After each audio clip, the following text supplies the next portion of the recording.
بسم اللہ الرحمن الرحیم۔ حضرت رویفہ رضی اللہ تعالیٰ عنہ حضور اقدس صلی اللہ علیہ وسلم کا یہ ارشاد نقل کرتے ہیں، جو شخص اس طرح کہے اللہم صلی علی محمد وانزلہ المقعد المقرب عندک یوم القیامہ، اس کے لیے میری شفاعت واجب ہو جاتی ہیں۔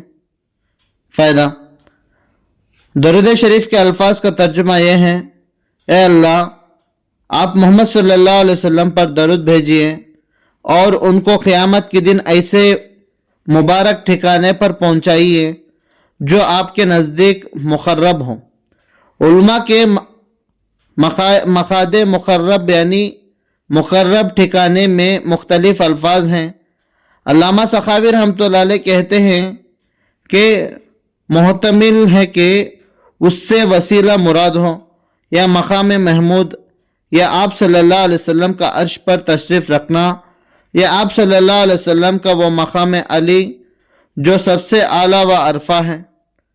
ہجر سمین میں لکھا ہے کہ مقعد کو مقرب کے ساتھ اس لیے موقوف کیا گیا ہے کہ جو شخص اس میں ہوتا ہے وہ مقرب ہوتا ہے، اس وجہ سے گویا اس مکان ہی کو مقرب قرار دیا، اور اس کے مصداق میں علاوہ ان اقوال کے جو سخاوی رحمۃ اللہ علیہ سے گزرے ہیں، کرسی پر تشریف فرمایا ہونے کا اضافہ کیا ہے۔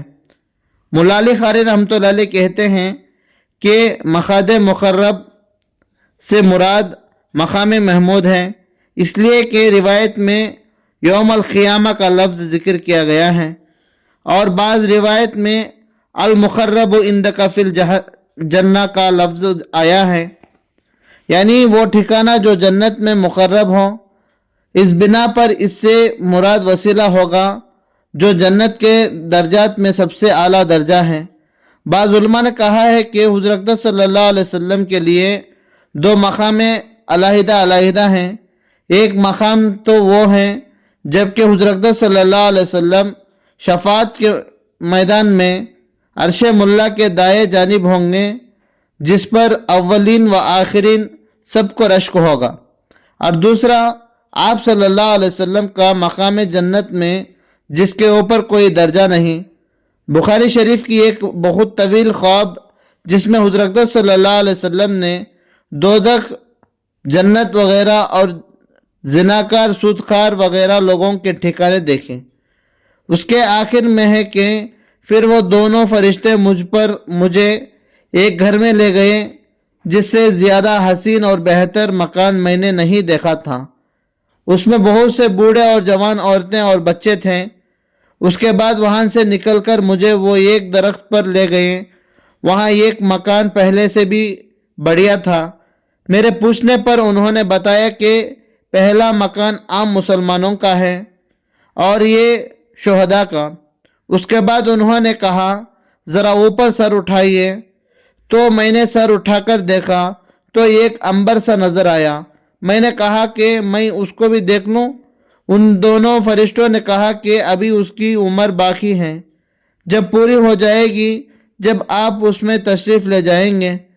درود شریف کی مختلف حدیث میں مختلف الفاظ پر شفاعت واجب ہونے کا وعدہ پہلے بھی گزر چکا، آئندہ بھی آ رہا ہے۔